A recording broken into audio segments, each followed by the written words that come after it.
the study of the Indian community in South Africa. Introduction. The Indians are truly South Africans. They are the warp and woof of South Africa.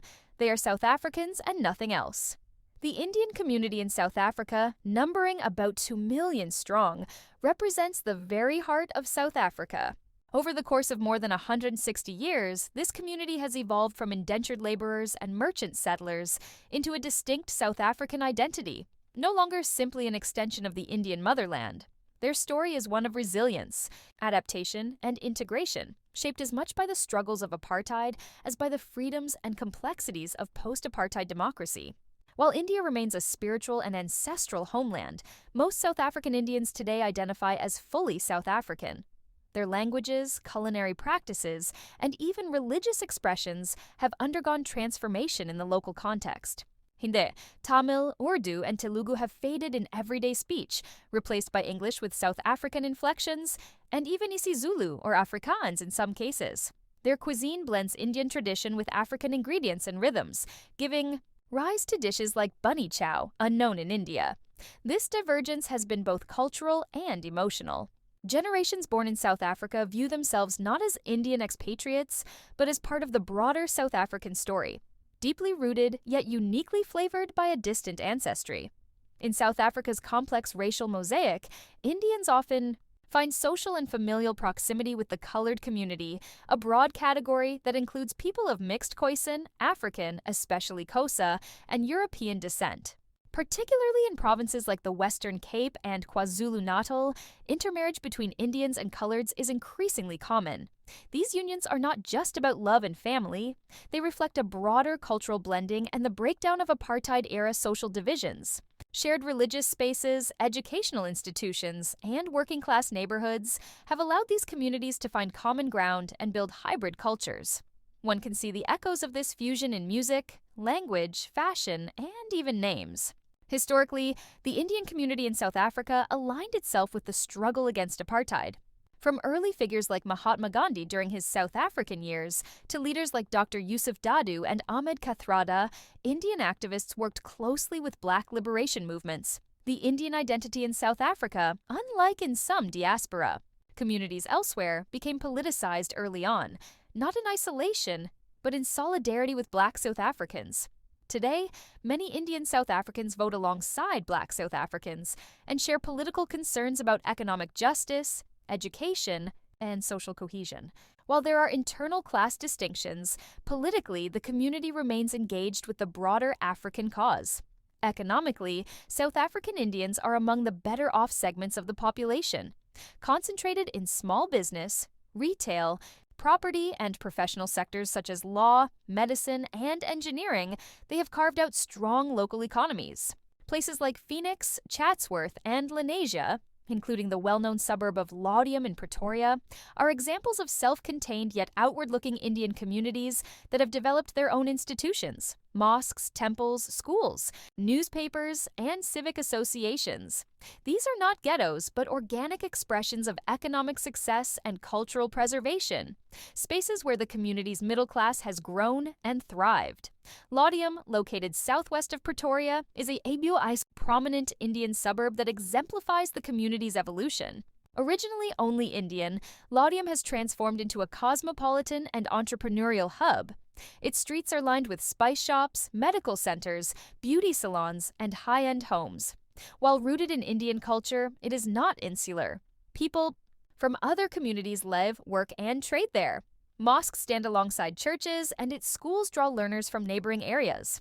It is also a place where new generations of Indian South Africans are forming their identity, balancing tradition and modernity. The future of South African Indians lies in deeper integration, leadership, and continued cultural evolution. With youth increasing intermarriage, political participation, and economic contributions, the community is poised to remain influential. However, challenges persist.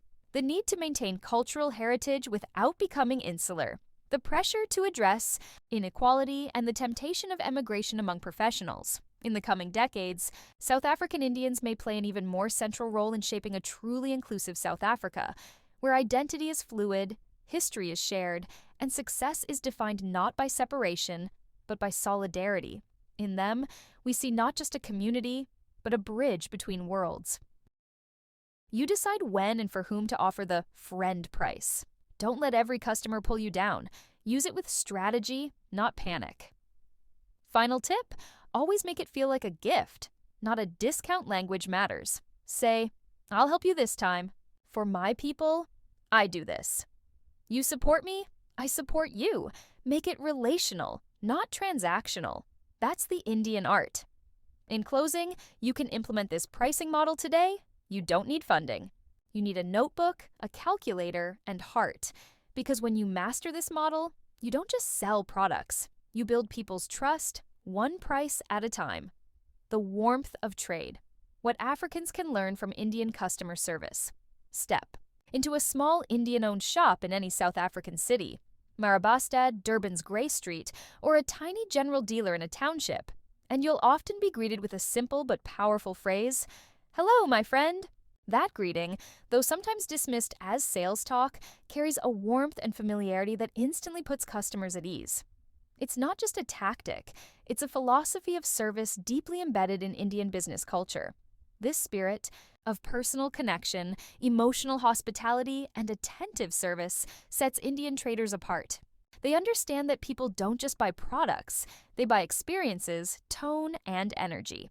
In a world that can be cold and rushed, that small moment of warmth becomes a competitive advantage, not manipulative, just smart and human critics. Sometimes say Indian traders are being manipulative, trying to get into your heart to get into your wallet. But that's a cynical view. The truth is, they understand that relationships drive loyalty. When they remember your name, ask about your family, or give you a little extra in your parcel, they're not faking it. They're cultivating a bond that goes beyond the transaction. You come back not just because of price, but because you feel seen, heard, and valued. A stark contrast. This customer-centric attitude stands in contrast to what many experience in mainstream African-owned businesses. Unfortunately, in many state departments, township spazas, or even upmarket Black-owned boutiques, poor customer service is still a common complaint. The body language is closed, the tone is flat, the energy is glum. Too often, it feels like the customer is a burden rather than a guest. The result?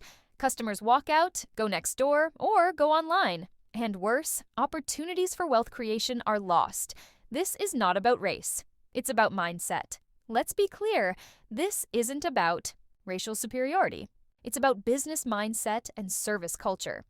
Indian traders, shaped by generations of trade, understand the emotional psychology of commerce. They know that service is not a favor, it's the product itself. Africans can and must learn this. In fact, it's already happening.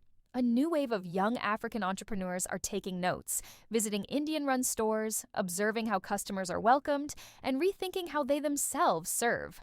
Why this matters for African progress.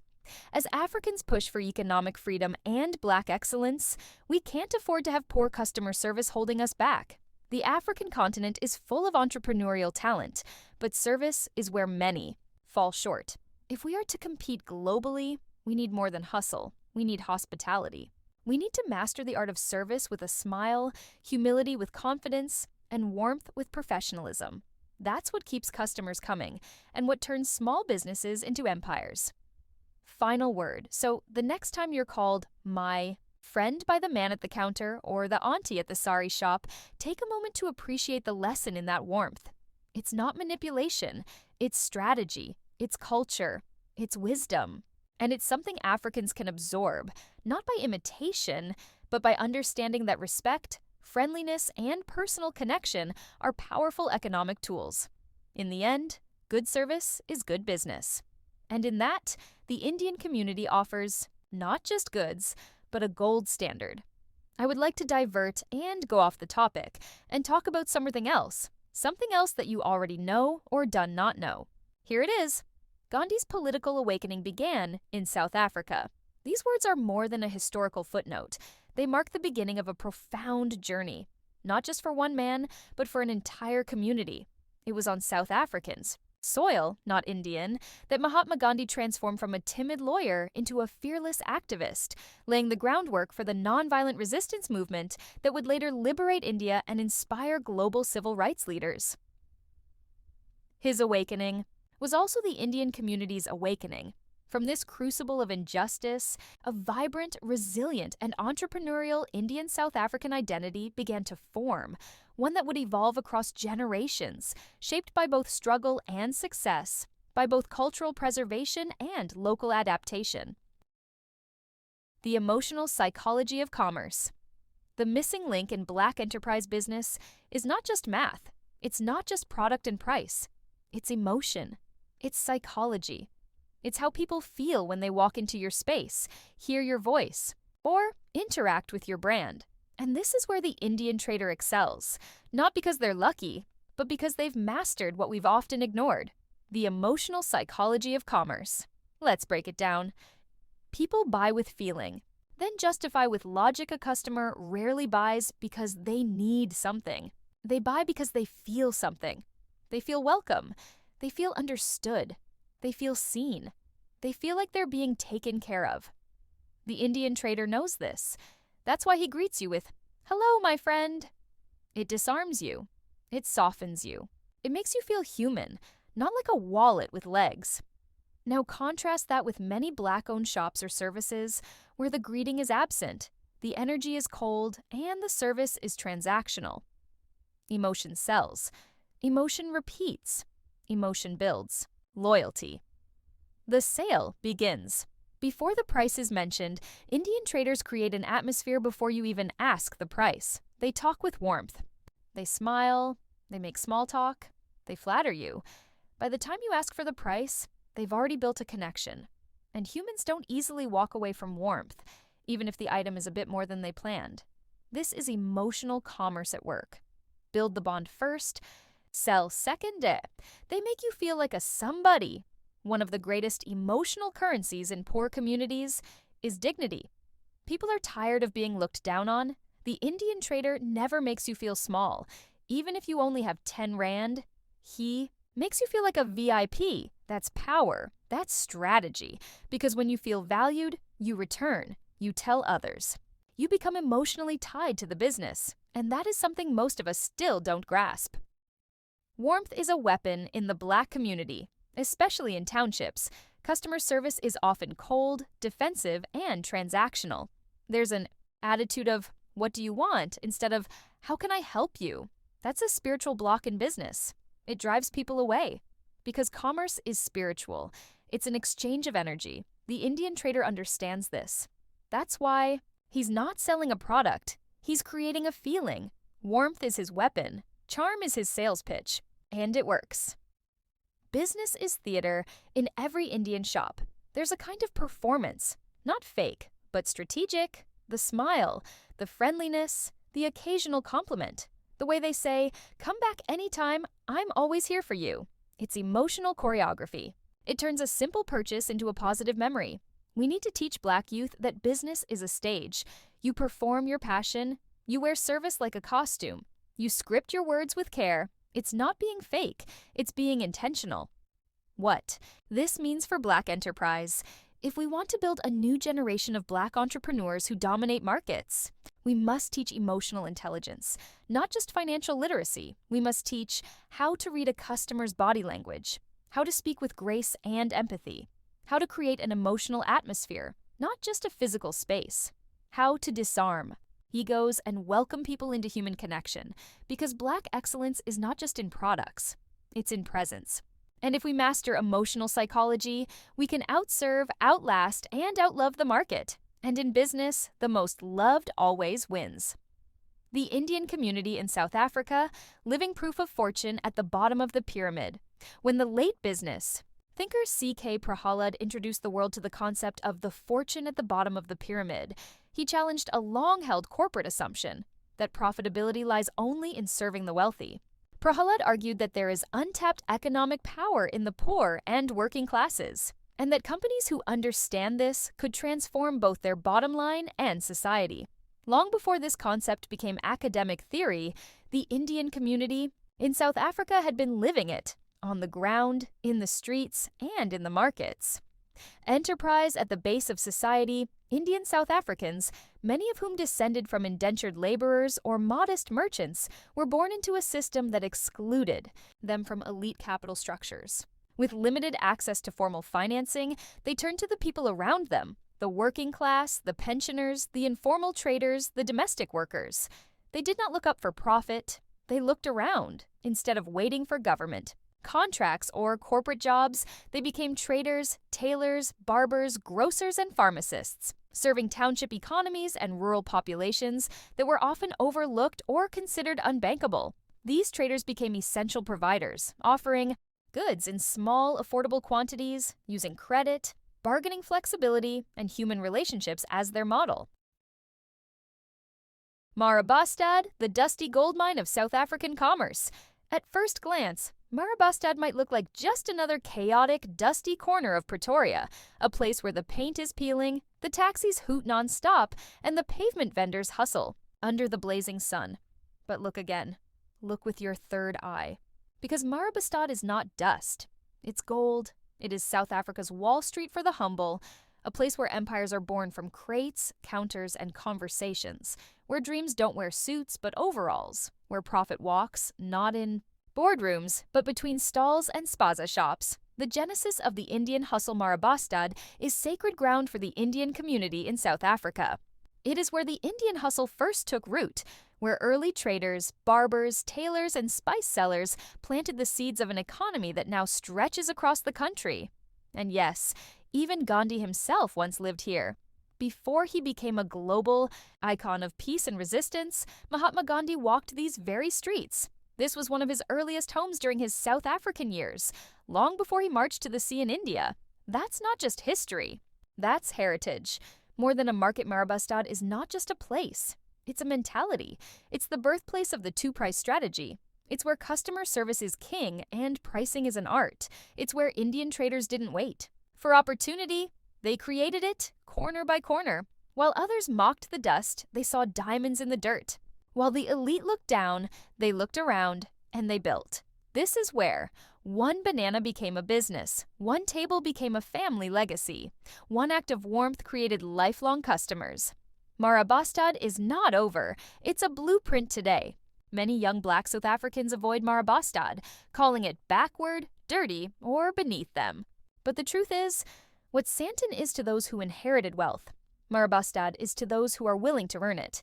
It is the boot camp of street economics, the university of real hustle, the lab where theories become realities, and small traders become giants. So don't scoff at it, study it, walk it, smell the spices, watch the eyes of the sellers. Feel the energy that pulses through each transaction, because in the dust of Marabastad lies the code to Black economic freedom. The forgotten power of the corner economy. While many wait for tenders, bursaries, or rescue from above, there is an entire economy happening at street level, in corners, on pavements, in alleyways, and in undesirable zones where real money is moving every day. This is the corner economy. And it has fed more families, launched more hustles, and built more first-generation wealth than most government programs ever have. You call it small. But it's massive selling fruit at the robots. That's retail, fixing phones from a table. That's tech repair, printing school projects from a garage. That's a service business. You call it side hustle. But it's actually the front line of economic survival, and when treated with seriousness, it becomes generational power. This is what Indian and immigrant communities understood early on. The corner is not failure. The corner is foundation. They sold socks, then school bags, then electronics. They served the working class with loyalty and pricing intelligence. They treated every transaction like it mattered. Because it did. Why Black youth must reclaim the upfront corner? Too many of us believe that if it's not inside a mall, or if it doesn't have a glass door and a card machine, it's not a real business. That thinking is a trap. It keeps us broke while we wait to look professional instead of learning to be profitable. It is in the corners of South Africa, Marabastad, the taxi ranks, the bus stops, the township spaza strip, where the real schooling begins. These are places to test your product, places to learn human psychology, places to build customer relationships, places to stack real, hard-earned money. Your empire has a corner. Name Apple started in a garage. ShopRite started in a small store in the Cape. Your business? It can start from a corner, but only if you drop the shame. Only if you stop waiting for a loan or perfect website. Only if you stop thinking the hustle has to be clean and cute. Because the truth is, the corner is not the end of the road. It's the beginning of the empire. And if you honor that beginning, you'll one day walk into your high-rise office and remember with pride, I started on the corner, and now I run the block. Marabastad, the Wall Street of grassroots entrepreneurship. In the vibrant heart of Pretoria, South Africa, lies Marabastad, a thriving economic hub that serves as the Wall Street of the grassroots economy. Just as Wall Street symbolizes global finance for the elite, Marabastad represents the dynamic, community-driven marketplace that empowers thousands of small-scale traders, innovators, and self-made entrepreneurs. A hub of opportunity and enterprise. Marabastad is more than just a neighborhood. It is a living testament to the ingenuity of local commerce. From sunrise to sunset, the streets buzz with vendors offering fresh produce, fashion, electronics, crafts, and traditional goods. The energy is electric, filled with the sounds of negotiation, the aroma of street food, and the constant flow of buyers and sellers weaving through the lively market lanes. Unlike the towering skyscrapers of Wall Street, Marabastad's trading. Floors are open-air stalls, repurposed containers, and vibrant displays on the pavement. Yet, the same economic forces drive success. Supply and demand, opportunity recognition, and entrepreneurial hustle fuel daily transactions worth millions. The people's marketplace. Just as stock traders navigate market trends, Marabastad's entrepreneurs master the art of buying and selling with precision. A vendor specializing in imported sneakers adjusts prices based on demand spikes, while a winter clothing seller thrives when the seasons change. The marketplace operates on agility, trust, and deep community networks, where deals are sealed with handshakes and market news spreads faster than any financial ticker. This is an economy built on relationships, where credit is extended based on reputation, and collective savings groups, Stokvels, act as community banks. Supply chains stretch across borders, linking traders to markets in Zimbabwe, Mozambique, and beyond, proving that grassroots commerce is both resilient and globally connected. Strength in community and adaptability. While Marabastad's entrepreneurs face challenges, such as regulatory hurdles and competition from larger retailers, their adaptability is unmatched. They innovate constantly, shifting products, adjusting strategies, and finding new ways to thrive. Unlike formal sectors that rely on rigid structures, Marabastad's economy is fluid, responsive, and driven by the people who know their customers best. This marketplace is not informal. It is self-sustaining, community-powered, and entrepreneurial. At its core, it represents an essential layer of South Africa's economy, where small-scale trade fuels livelihoods, fosters local wealth, and keeps money circulating within communities. The future of inclusive economics Marabastad is a blueprint for how grassroots markets can drive real economic growth. If Wall Street represents corporate finance, Marabastad embodies democratic commerce, where success is earned through hard work, creativity, and the collective strength of traders, policymakers, and investors looking to understand Africa's true economic engine should study Marabastad. It's not just a market, it's a dynamic financial ecosystem, proving that the most vibrant economies often grow from the ground up. Conclusion: Marabastad may not have the marble floors of Wall Street, but it has something even more powerful: the spirit of self-determination. It is a place where every sale represents resilience, every trader is a CEO of their own enterprise, and every transaction strengthens the community. In the grand story of global economics, Marabastad's entrepreneurs are the unsung champions of inclusive prosperity, the true architects of wealth at the grassroots.